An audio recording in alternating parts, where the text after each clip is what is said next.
Welcome back to the Tavern, World Builders! Today we're talking about a sci-fi TV show with elements of suspense, mystery, and police procedural, Fringe. Beware for those who have not watched the show, although it did come out 15 years ago, so we don't feel too bad about spoilers, but here, there be spoilers. Grab an ale, zero proof always available, and pull up a chair. I'm Emma, your friendly barkeep, along with Allison. Hi. And Christiana. Hello. And we are so happy to have you here. Cheers! Cheers! Cheers! So, the Fringe Division is a special FBI unit. In this world, it is a fictional unit. As far as we know, it does not exist in real life. But they investigate a series of strange and often gruesome events collectively known as the Pattern, which is geographically centered around Ryden Lake in New York State. Many of these turn out to be orchestrated by an international network of rogue scientists known as ZFT, who are preparing for a doomsday event. The ZFT threat appears to end at the end of season 1, when one of our protagonists, Peter, son of sort of crazed scientist Walter, kills our evil villain as he attempts to travel to a parallel universe. Olivia, our stalwart FBI agent, comes to learn that she was a child test subject for Walter years ago for a drug which gives her weak psionic abilities.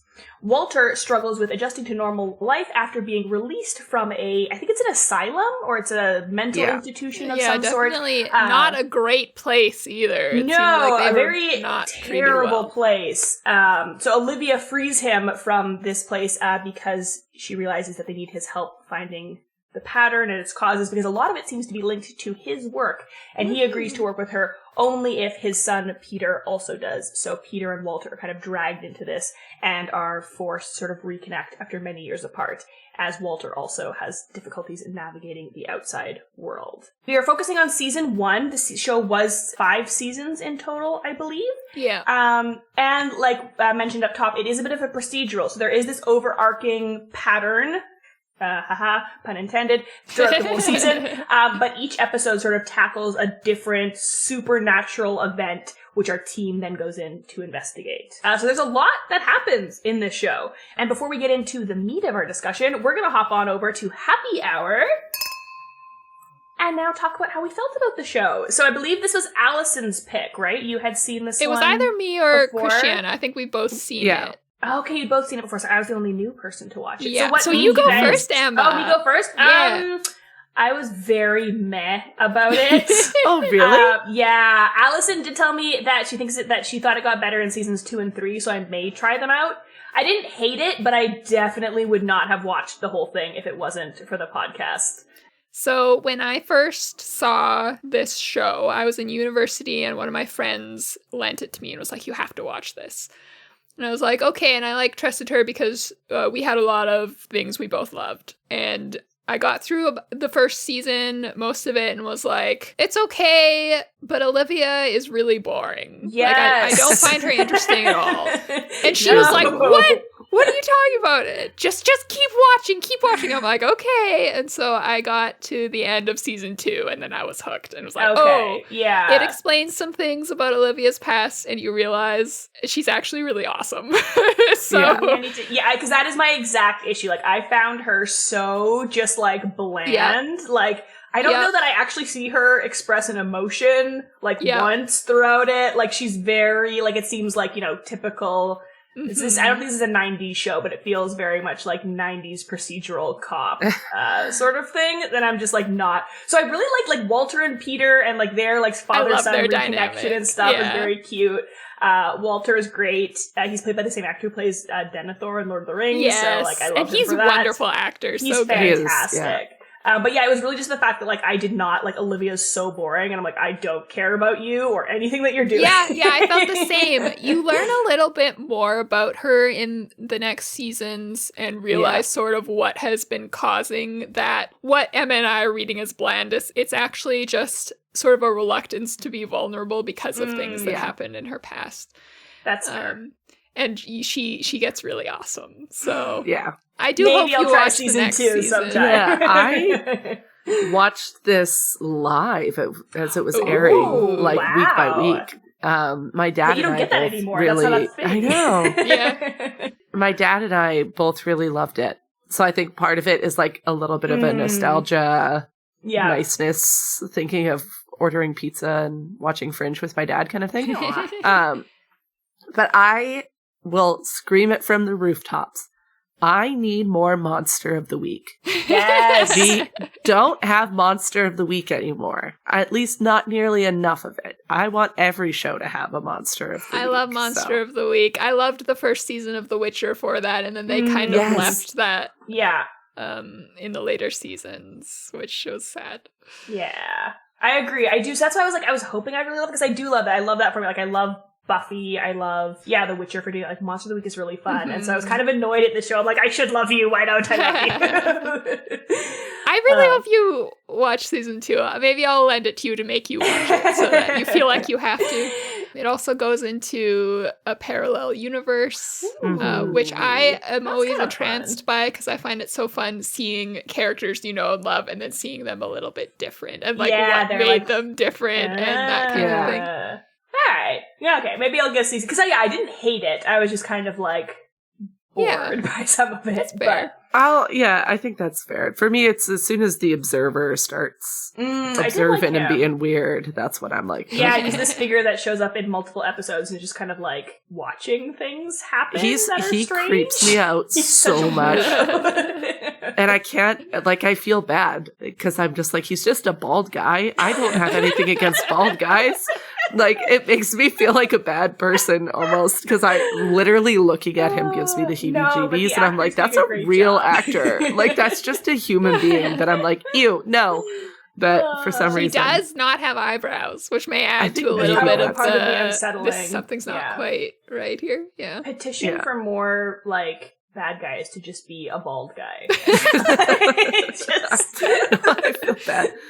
For all of our bald listeners, I hope in the sense that if you're an actor, it gets you work, but I hope not in the sense of I feel like we're discriminating against people. Although, I think I've seen that actor in other stuff, and he's definitely not as off-putting, so I think he's just doing like a really good job. I think it is the fact that they blocked his eyebrows out. Yes, having no eyebrows really changes your face. Also, he's very like non-tonal in his voice, like just very like It makes me think of being a little weirdo who loves to go on the internet where people are convinced that they've had UFO experiences. Talk about like the Men in Black, and like nondescript people show up at your door and ask you a million questions. I don't know, it made me think of that. It kind of creeps me out. So this show is very creepy. Like, I always forget how gross it is. There's a lot of body horror. Really There's like things jumping out of chests, things coming out of eyes, and bodies just because filled with it's maggots. Science-based, Walter's often cutting into things, cutting into people, or like doing plucking out eyeballs, all that good stuff. Yeah, it's definitely like, I did not expect it to be like a gory show, and then like within the first like 5 minutes, a whole bunch of people like die on a plane, and like it's very they're bloody, melting. And you're like, oh. Yeah, I'm actually surprised how much I like this show, because I don't really like body horror, but I don't know. I think a big part is Walter. I think he carries a lot of it for me. Just his character is so interesting, and his relationship with Peter is so interesting. Yeah. I'm waiting for, because they're estranged because, like Walter had a bunch of stuff going on, and then kind of like had a mental breakdown, like due to the pattern, like not of his own, like and like and people think that he murdered someone, but because he was mentally unstable, he went to this mental institution instead of prison. So like he hasn't seen Peter in a long time, and like Peter has a lot of like resentment towards him. Peter is very mad about. But it starts to like learn that like maybe it wasn't his father's fault in the way he thought it was when he was a kid, and I mean, I am waiting for it because he calls his dad Walter, so I am waiting for the inevitable time when he like calls his dad Dad, and it'd be like a moment or whatever. And of course, the inevitable romance that Peter and Olivia will have in whatever season. I don't know what you're talking about. They're a man and a woman in a TV show together, Allison.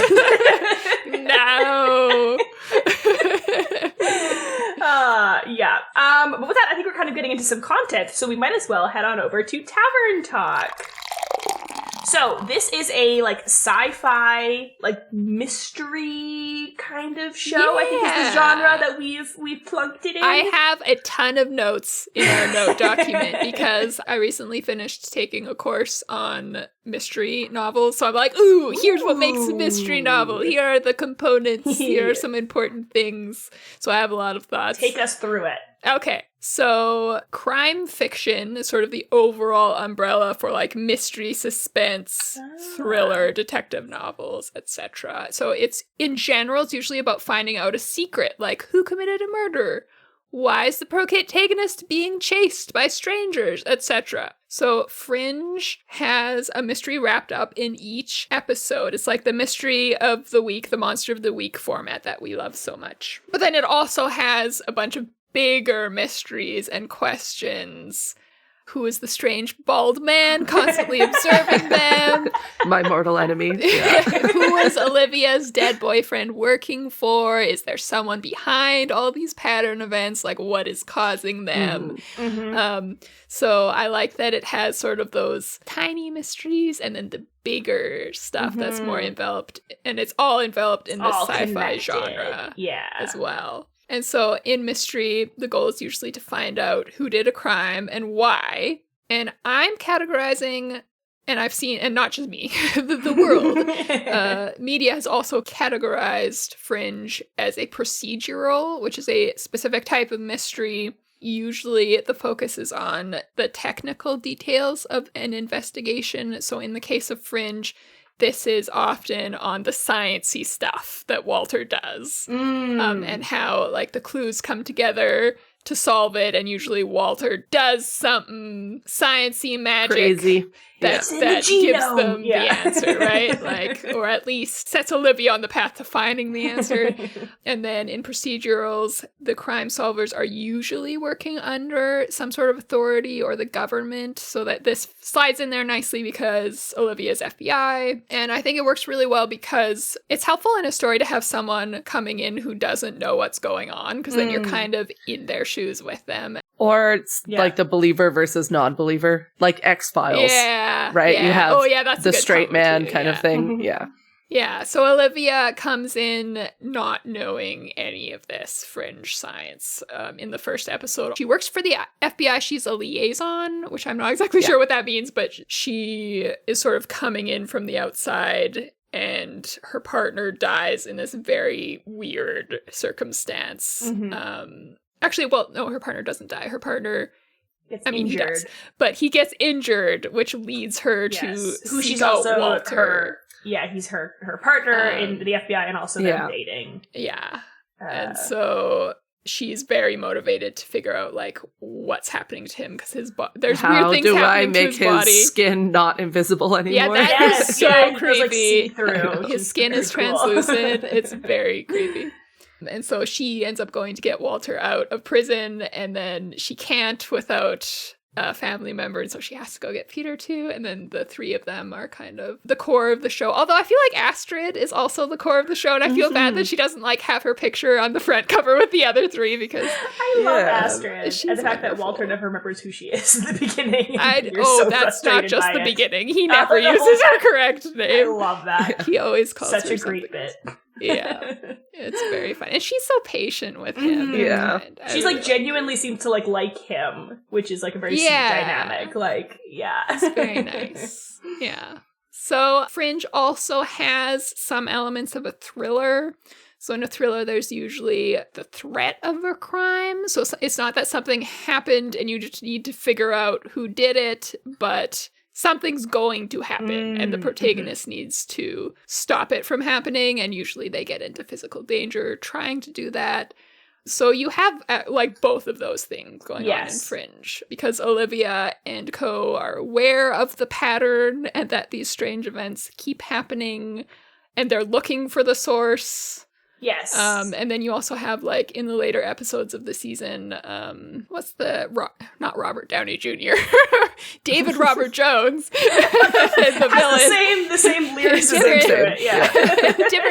different name. Is sort of, like, manipulating things and kind of forcing Olivia to, like, do this test he tries to make her turn on some lights mentally with psychic abilities, and she's like, what? Why would you? Because this is the first time that's ever come up. It's like, why would you think I could do that, you know?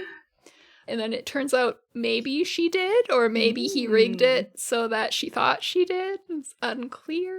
But I really like that episode. Very, very thrilling. Mm-hmm. Yeah, it definitely reminded me of, like, Criminal Minds, which is, like, the one crime show that I watch. But it's very much that same sort of, like, we found somebody who's been killed, and if we don't stop them, the killer will strike again. Yeah, in this case, the killer is something like supernatural, like a bug exploding out of their chest or whatever. Yeah, it's just this has the sci-fi wrappings. Yes, yeah. That definition actually helps me a lot. That there's a threat of something, and you have to, like, it's a race against the clock. Mm-hmm. I know. Which I guess I just, for some reason, Mm-hmm. have never Googled the definition of a thriller, but I frequently get mad at horror films being labeled as a horror film when it's a thriller. Oh, yeah. I find and the I opposite couldn't sometimes place happens precisely too. why, but yeah, or they're like, it's thrilling because a monster is eating them, and it's Sometimes horror is called thriller because people think there's a horror killer has involved. a stigma to it. Yeah. No, because people won't watch a horror movie, but they will watch a thriller. The thriller is different. Anyway. But, you know, as long as, you know, terms are only as helpful as if you understand what they mean, right? Yeah. And the people using them understand what they mean, Yeah. and if those sync up, yeah. Yeah, it can be. But yeah, that's the fun of this season of the podcast. We're discussing what these We get to what these interrogate all things this stuff. mean. So next I have just a list of things that are key to writing mysteries and thrillers. If you want to write in this genre, and sort of see some pieces of the puzzle that you might want to put together. So the first one is that mystery and thriller rely on featuring characters, particularly the protagonist, that you care about. Since they are in danger a lot, and you need to care about what happens to them. And so this is maybe where Fringe season 1 failed a little bit, at least for me and Emma, because we just did not connect with Olivia at all. How did you feel about her, Christiana? See, it's tough because since I watched it when it was first airing season 1, my first impression is so long ago. Yeah, you might not And remember. And now you know what And then happens on a later. rewatch, I know that she gets great, so I care Yeah. about her immediately. I will say I distinctly remember being way more excited about things exploding out of people than anything Yeah, else that that's was fair. going on. So If you're like a horror nut like Christiana, that just might be enough for you for the first season. Yeah. Just like sort of the grossness of it. I did love Yeah. all of the, like, grossness. I feel like the grossness is something I just had to look past as opposed to something I enjoyed. where I'm like, because I liked yeah, other explode. Yeah. Pull the eyeball out of the head, Walter. No. Do it. Yeah. Yeah. And I'm like, oh, how did they do that makeup effect? That's so cool. How did Ooh, they- I didn't think of it from that angle. That's yeah, also very yeah. fun. Some of the special effects, like, I think it looks like they did a lot of practical stuff because gonna it's not say. all really awful like most Yeah, like it does early. look pretty good, actually. Yeah, so that's very For cool. I'd love to coming- see like a when did behind the scenes thing. It started airing in 2008, Yeah. I think. Yeah, especially being TV. There's a lot of stuff on TV now that doesn't look as good as this does. Yeah. So it's like very impressive. And of course there's still some that's like a little bit hokey, but like for the most Yeah. part, I think that most of their effects look pretty good, which is very cool. Yeah, that's cool. Yeah. Particularly in mysteries, sometimes writers are tempted to forget about character development because when you think of mysteries, you're like, oh yeah, murder, like plot. Yeah. But actually, character is just as important, so don't forget about it. Know what your character wants, what's getting in their way, and what will happen if they fail. And I've talked about these 3 things before on the podcast because it's just really key. There's actually a term for it. It's called GMC, goal, motivation, and conflict. Mm-hmm. And I will continue to talk about it because it's important. And if you don't have those things in your manuscript might feel slow or boring, and you might lose readers' attention because they just can't connect to your character. So yeah, I did find Olivia boring. I'm trying to figure out how they could have made her more interesting for me in season 1, and I don't know if they, because it's just part of her character. I would have liked to see her push back on things more. Because she, like, which I understand you are, like, literally seeing your boyfriend with invisible skin in front of you. That would probably be a really big paradigm shift in your life.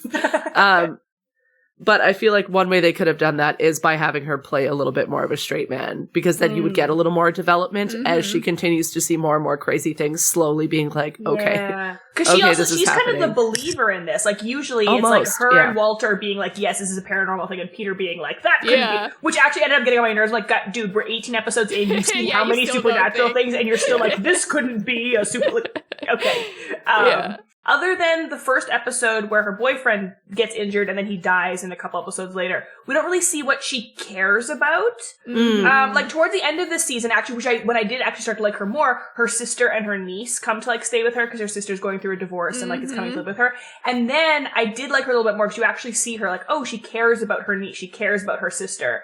And other than that, there's not really anything for, like, a long period of the season where she cares about anything. Yeah, showing what your really? Protagonist, what matters to them, can be really helpful. So once she gets into season 2, I found it really compelling watching Olivia and change my mind about her, partly because she goes from, like, this really closed off person to opening up and being emotionally vulnerable. And that's, like, very much reflects sort of a journey that I went through as a young adult. And so I just, like, sort of saw myself in her and was like, oh, that's funny. I didn't like you, and now I do. And it's like a reflection of myself. So I really liked that. Yeah, in season 2, I could see that. She definitely confronts some of these things about herself and how closed off she is. And, like, she's obviously, her and Peter have some romantic stuff going on later. What? Spoilers! And, No.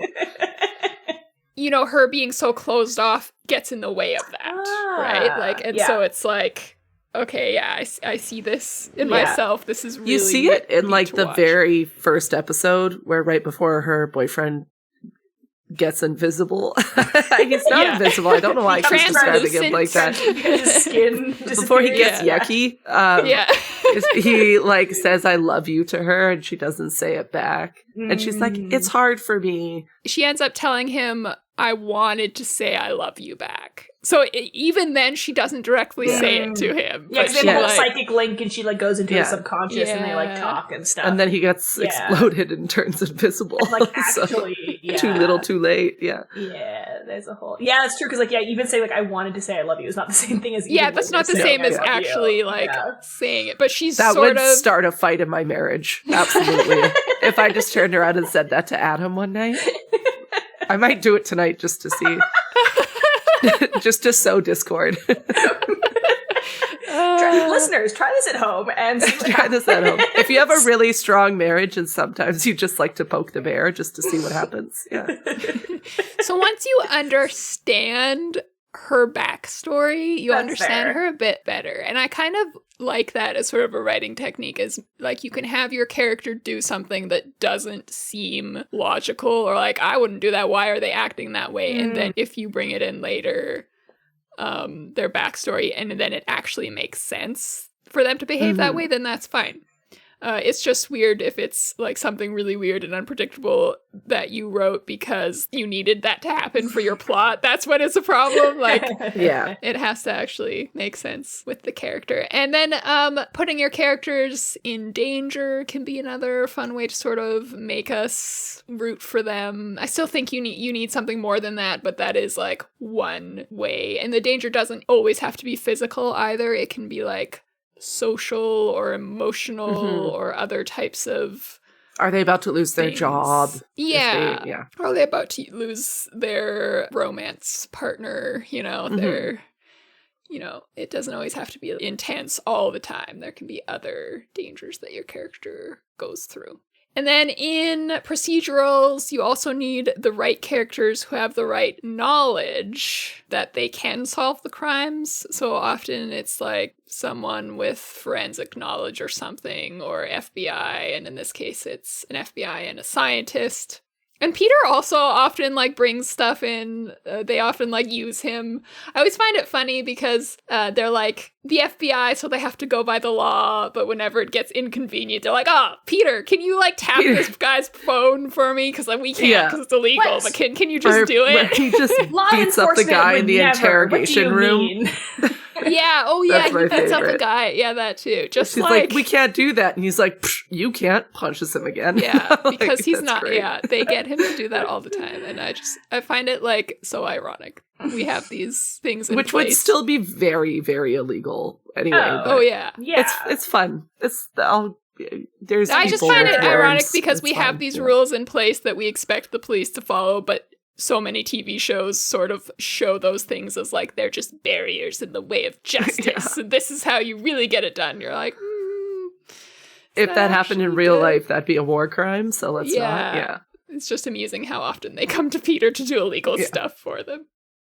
An unpredictable plot is pretty key in mystery. Yeah. You don't want your readers or viewers guessing too quickly, if possible, what's going on. I think Fringe is especially unpredictable because of the Yes. sci-fi element. You just Mm. there's not really a way for you to guess what's happening usually. Like, it's not like a murder mystery where all the clues are put in place and you could have guessed it, like an Mm. Agatha Christie or something.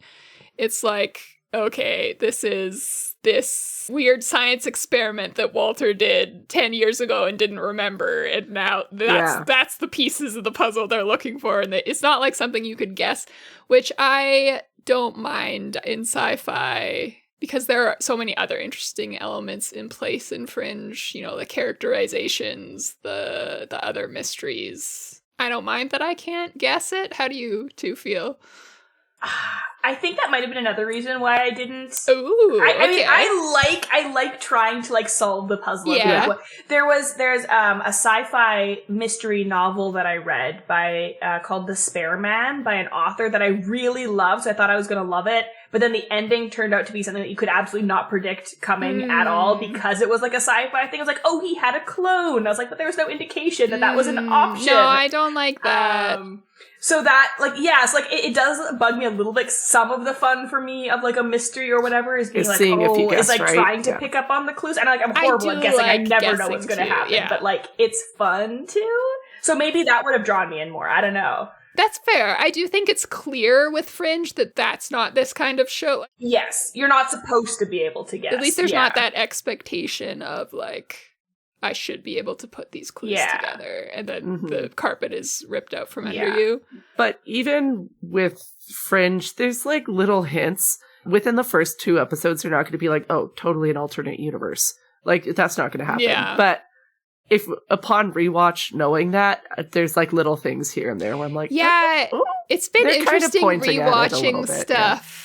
And I don't want to spoil it too much for Emma, although maybe I should because this is 15 years old. I mean, maybe it'll compel me to want to watch it more if I get the, like, this is what's Should coming. we spoil it, Christiana? yeah, go ahead, go ahead, spoil okay. it. Do it. Okay, so I think it actually does show this at the very end. There's a scene where Walter goes to a grave, right at the end of season 1, and the gravestone says Peter Bishop on it. And so this Peter is not actually Walter's son. Oh my goodness. He's the alternate version of himself that... Even more fraught. So what actually happened is Walter's son Peter got sick and died, and Walter went into the other universe. And That's why he's always talking about the sickness with such, like, poignancy. Oh my goodness. And he, took like, the alternate version. kidnapped a So, different version. Oh my goodness. So rewatching season 1, there's a bunch of conversations where Walter will say something and Peter will be like, that didn't happen. It happened like this. And I'll be like, maybe that did happen though, Yeah. because he doesn't actually remember the same, he wasn't there. So yeah, it was really interesting rewatching that and seeing sort of those hints, because upon watching it for a first time, you just think, well, Walter's mind is not right. Like he's Mhm. Yeah, sort of he's- crazy. yeah. So he's just saying things and you trust Peter because Peter is, you know, all there. Yeah. And then upon rewatching it, Interesting. you're like, oh, ah, that's kind of fun. yeah, it's kind of neat to rewatch it. And then also see clues about like the alternate universe stuff. Mm-hmm. There's definitely tiny hints, but it's not enough that you would be able to figure that out. Yeah, Mhm. but it's also not like Lost, which to me was the most upsetting TV show to watch ever in my whole life. I know. I Because never the watched first that few, one, and I'm oh my god, glad. the first few seasons are so good and so intriguing, and then they Yeah. just keep throwing in like answer upon answer. It's like, oh, but we solved it. Just kidding. here's another twist, and then we solve it. Oh, just kidding. It was actually this other thing that doesn't make any sense. And it's just My so problem with disappointing. Lost is that the questions they ask were just so much more interesting than the answers that they gave Yes. for all the questions. Yeah. Did you just like make this weird question and then sort of fumble to come up with an answer I think for that it? is exactly what happened. Because I think, wasn't it originally supposed to be a mini series, and then it got so many. I don't know. Like, it was such a phenomenon that they were like, it didn't let's feel like they extend knew it. where they were going with it. Not at all. Anyway. So, yeah, it's nice with a mystery, especially if you're writing a novel, that you know the answer at the end, or at least you don't have to know it when you're first writing, but once you get to the end, you can go back and like put in red herrings and hints and clues and things. That's the beauty of editing, people. Little plug for my own career. Another key thing to mystery is an antagonist with motivations and goals, and hopefully not just like a black and white evil character. And they may not be personally after the protagonist until the protagonist gets in their way, and then it's like, so like with David Robert Jones, he didn't have it out for Olivia to begin with. I mean, he could have. You could have a plot like that in your novel.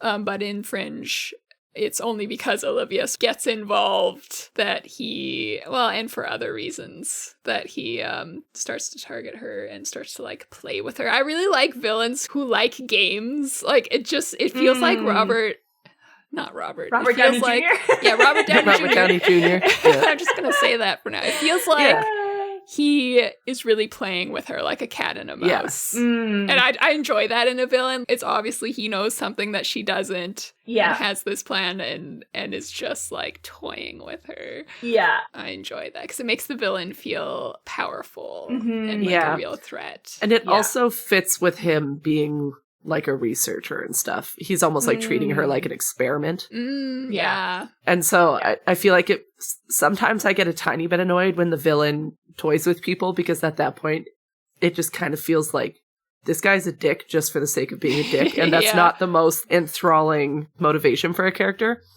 So him treating her like an experiment often, that actually is really fitting. Yeah, and it's also like a very interesting like kind of foil for Walter, because he's also not necessarily always an ethical scientist, or hasn't been in the past, even though that seems to be his growth is like being better. But it's definitely like a, you know, what he could have been or what he used to be versus now sort of thing. There's many scenes like this, but there is a scene where Peter calls him because someone has just died or had a heart attack, and he's like, Walter, how do I revive this person? Like, how many, jolts am I supposed to give them or whatever? And Walter's just like sitting there, not panicked at all, like eating licorice or whatever, like just like super calm. And it sort of adds to the creep factor of the show, I think, that Walter doesn't actually care about really anyone except very Peter. Divorce, like, ethics or sense of morality. He's just interested for the science. Like, he's like, that's an interesting response that they died. Let's try, whatever it People is. call up, they're like, someone just died, you find that interesting? He's like, well, yes. Exactly.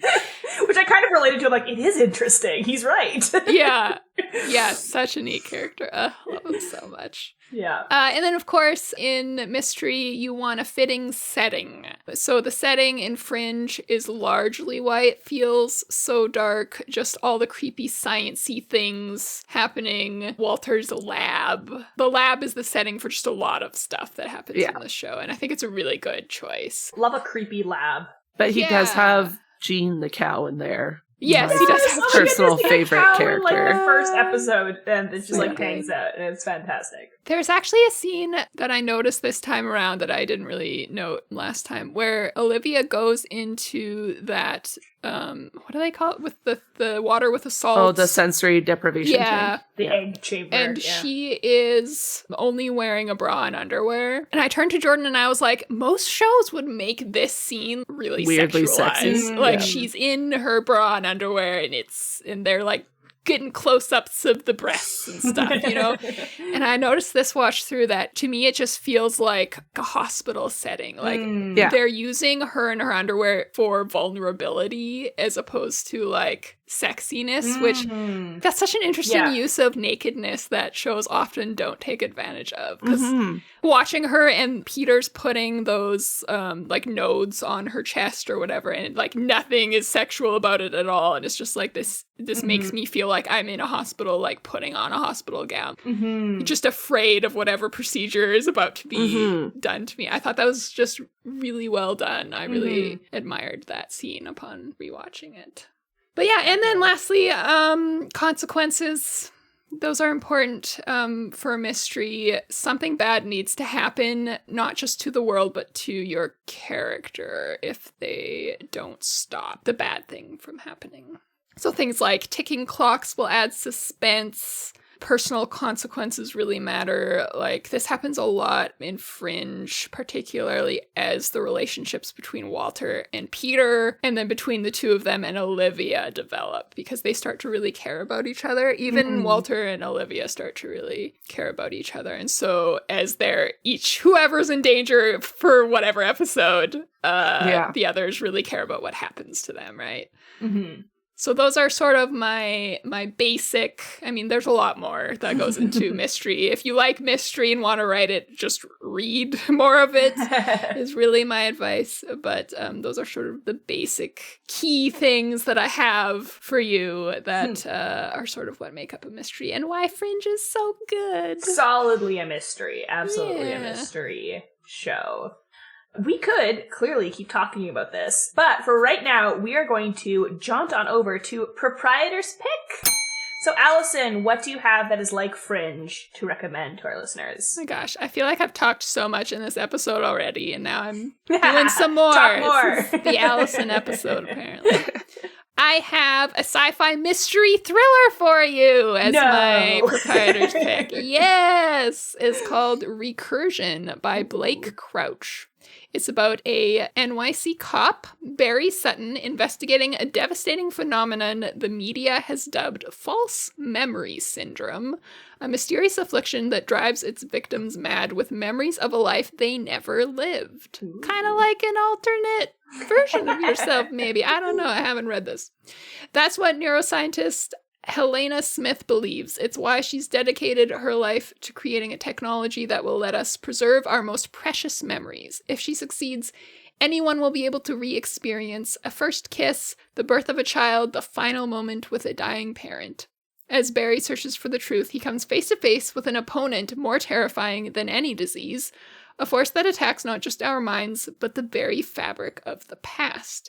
And as its effects begin to unmake the world as we know it, only he and Helena, working together, will stand a chance at defeating it. Dun dun dun. This gave me very fringy vibes. I was gonna say, yeah. You do a great job at picking similar stories. I'm always impressed by like how close some of these I was literally thinking, I'm like, what? Other than like, I'm like X-Files. What else for Fringe? Yeah. But sometimes we make it hard for ourselves by picking genres that just aren't really popular in current novel writing. But sci-fi mystery thriller is a thing in the current publishing landscape. And this is one of them. So it sounds like if you like Fringe, you will probably like this one or other books by Blake Crouch. She, I'm not sure now. They have also written a bunch of other books in this genre. So check them out. Cool. And you can do so on our bookshop.org page and support us and an indie bookstore. Yay! And with that, we are at last call. Here we will give you our concluding thoughts and questions to help you build better worlds inspired by what we've learned from Fringe. Allison, what is your takeaway from Fringe to apply to world building? Oh my goodness, I have to say more stuff, Emma. I'm just gonna keep it short and sweet and say just don't forget about character and character growth. Plot is really important, but as we've gone over, really important to get your readers attached to your character, especially your detective. Especially in mystery, because often mysteries are like one detective throughout 20 novels, a series. And so you really need to like that one character to follow them and keep reading the books about them. Christiana, what about you? What do you think is important about world building that Fringe teaches us? This is a tough one because I want to just say get gross. But I I like that advice. Not If you're everyone likes writing a gross. story. Yeah. Maybe the advice is don't be afraid of getting gross in your world building, because sometimes that can really heighten the stakes. Like, is it scary to be stabbed by someone? Yes. Would it be scarier to become rapidly pregnant and have your stomach burst open? I think that would be way scarier, you know? Yeah, that was a creepy episode. That was very creepy, very creepy. Yeah. So I think don't shy away from grossness. I know sometimes mystery, you think of like murder, and you just think of like who stabbed the person at the dinner party. Get weird with it. I feel like there's not a ton of super weird kind of gross mystery out there. So Yeah. And there's also lots of different subgenres under mystery, not just murder mystery, you know. Mm-hmm. Yeah. Yeah, and I was definitely, like, watching this, I definitely was feeling nostalgic for, like, the Monster of the Week format, which we did talk about already. So, and I think it works especially well for mysteries, and I think it works for mystery novels as well, which, as Allison pointed out, is a genre where series are still very much accepted. Like, it can be hard, especially if you're a debut author, it can be really hard to go in trying to sell a series because it's just a risk that a traditional publisher doesn't want to take on. But I think it's a little bit easier in mystery, or especially if you're, like, self-publishing or whatever, and you're, you know, but then having this sort of format where you have a bunch of sort of episodic mini mysteries and then one overarching mystery, I think is a really great way to get to explore different ideas, get to keep things feeling fresh with like a new thing popping up every time, but then you still get the satisfaction of those overarching stakes and the larger story if you have them all connect together in a really satisfying way. So that's just a format that I really like. I'd love to see more of it in television, but in novels as well. That's the way a lot of mystery novel series work, in that the novels sort of work as standalones, so you can almost read them in any order. I guess it depends how big your overarching plot is, but a lot of times they function that way. Yeah, and like in a fantasy or a sci-fi one, I think it's really cool if kind of each episode reveals more about the world and you're learning. So it's kind of like you're building the world throughout the series, or your characters are kind of like revealing the world you built throughout the series. I think is really fun. So I think that's a great way that like world and plot can intersect. I'm going to pitch a series for anyone out there thinking of alternate universes. Someone who could jump from universe to universe to solve mysteries, and like one book is a fantasy and one book is a sci-fi and one book is a horror. Ooh, I want that. Very fun. Hopping from genre to genre. Write that and then tell us, and then Christiana will read it. And then I'll read it. Yeah. And with that, we are at closing time. We would love to stay longer, but these unexplained clues aren't going to follow themselves. Thank you so much for joining us at the Tavern. If hands-on world building is something that interests you along with these more theoretical discussions, make sure you check out our world building workshops. These are monthly bonus episodes where we build a different element of a world every session. Kinda like a procedural in a larger arc. Look at that. It ties back together. These are available for our patrons at our $5 and up tiers at patreon.com/worldbuilderstavern. In this month's episode, we are building a plant. So that'll be fun. Check that one out. You should also check out our description to help a Palestinian family escape Gaza. We have a link down there. You can find us on our website, worldbuilderstavern.com, which has links to our TikTok, Discord, and our bookshop.org page, where you can buy books we talk about on the podcast, like The Proprietor's Prick Recursion by Blake Crouch. If that sounded good, check it out on our bookshop.org page. You'll be supporting us and Indie Bookstore, which is 2-for-1 deal you can't miss out on. We hope to serve you here again soon, but until next time, scram! Bye! Get out of here.